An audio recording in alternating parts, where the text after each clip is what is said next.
If you are watching this video right now, this video is meant to find you ano ba ang mangyayari sa election 2025. This is a prediction for our election na mangyayari po for next month. So today po ay buwan po ng Abril. At kung kayo po ay matagal nang nanonood kay Queen Empress, marami na po akong na-predict na nangyayari katulad ng pagkakakulong ng ating Pangulong Duterte sa ibang bansa kung saan may snow. Namimigay po ako ng lucky numbers na magagamit niyo po pangtaya po sa loto or kung saan nyo man po naisin. Kaya naman siguraduhin tapusin ang video na ito at siguraduhin isave ang video na ito dahil sinisigurado ko na babalikan mo ito. So this is what will happen for the coming election for May 2025. Ano nga ba ang mangyayari sa ating election? Ayan na nga. Siguraduhin na tapusin ang video na ito dahil magugulat ka sa mga sasabihin ko. At siguraduhin i-follow ako para makasali ka sa ating mga live session po. Tandaan, huwag kakalimutan na mag-join sa aking live 8 p.m. to 12 midnight. Everyday po yan. At siguraduhin mag-subscribe para mapanood mo ang mga pampaswerteng tutorial na ituturo ko sa iyo. At ito na nga ang inaabangan ng lahat. So, magiging challenging, magulo. Those stakes represents challenges, trials. So, magiging magulo at masasabi kong magiging madugo ang eleksyon natin ngayong 2025.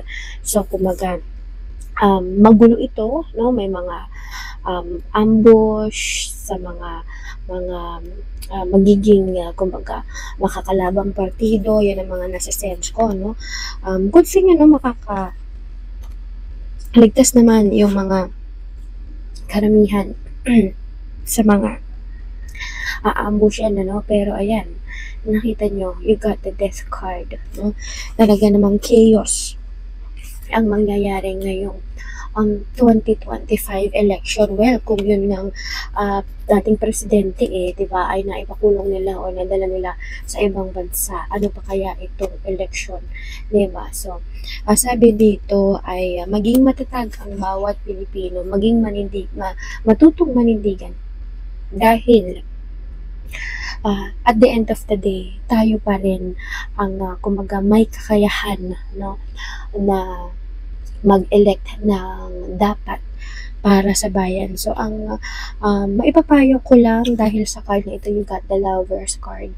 Huwag kayong madala sa mga kumbaga mga plataforma, huwag kayong madala sa mga sabi-sabi, huwag kayong magpadala sa mga iba't ibang pakulo, ano. So, kung mayroon kayong gustong politiko o napupuso ang politiko at kung siya naman ay may record previous years, good thing meron na tayong internet ngayon, ano. So, isearch mo, ito bang napupusuan mong politiko ay ano ba ang mga nagawa nung previous years, no, ng kanyang panunungkulan. So, magbase ka sa facts, magbase ka sa mga nagawa niya.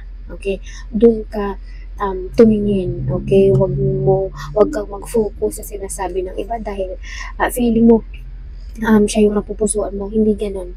Okay? So, mag-ingat, okay, sa mga ganung pananaw sa buhay. At ayan, no, may mga ambush talaga na nangyari na at naka-line up pa. You know, you got the death card. At sabi dito ay talagang may mga sitwasyon pa kung saan magkakaroon na sa mga liblib na lugar kung saan magkakaroon ng brand out. Okay, so prepare kayo mga kapatid. Make sure na meron kayong flashlights, no, mga electric lamps, solar / electric lamps yung pwede sa araw, pwede sa electricity kasi may mga pangilang-ilang liblib na lugar na mawawalan ng kuryente sa araw ng butuhan. So, ang maipapayo ko lang ay maging mapanuri kayo sa inyong iboboto. But overall, magiging successful or mairaraos naman ito ng kumbaga, ng matiwasay. Matatapos ng maayos ang ating election ngayon. Ngunit yun nga, sa likod nito ay ang mga cards na ito.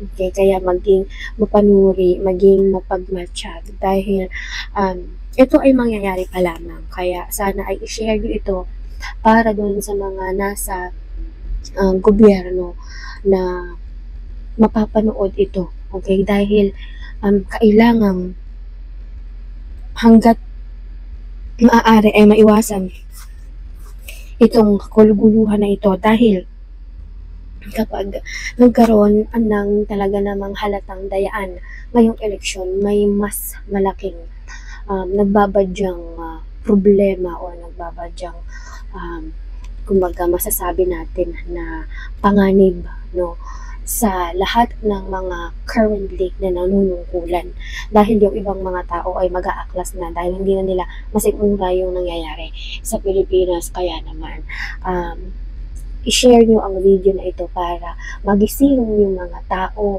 na nag-organize at nag-aayos or let's say nag-organize ng ating election, lalo na sa magulong sitwasyon ng bansang Pilipinas ngayon.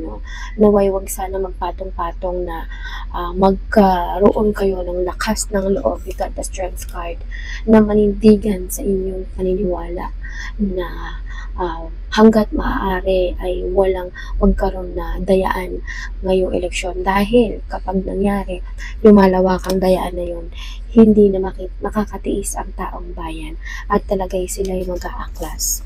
So guys, make sure to share this live mga kapatid and click the star button or subscribe button at isave ang video na ito dahil sinisigurado ko sa iyo na babalikan mo ang video na ito naway mapigilan ang nagbabadyang dayaan na ito. Ayan chaos talaga. Mabilis ang transition na mangyayari na talaga namang malawak ang dayaan ito. Kaya maging mapanuri ang mga tao. At please comment, Lord God, give us peace in this coming election. Lord God, help us this coming election. So, kailangan po natin na bukod sa gawa, we need to manifest na magkaroon ng maayos at kumbaga masasabi nating walang dayang eleksyon dahil ito ang mangyayari kapag natuloy itong may mga nagplano kasi na kumbaga dayain ang eleksyon. May mga nagpaplano na magbayad, mga ganun. So, be vigilant everyone. At sana po ay nakatulong mga kapatid ang gabay ko sa inyo ngayon. And this is our prediction for this coming May 2025 election. Tandaan ngayon po ay second week ng April 2025. Stay blessed everyone and stay safe.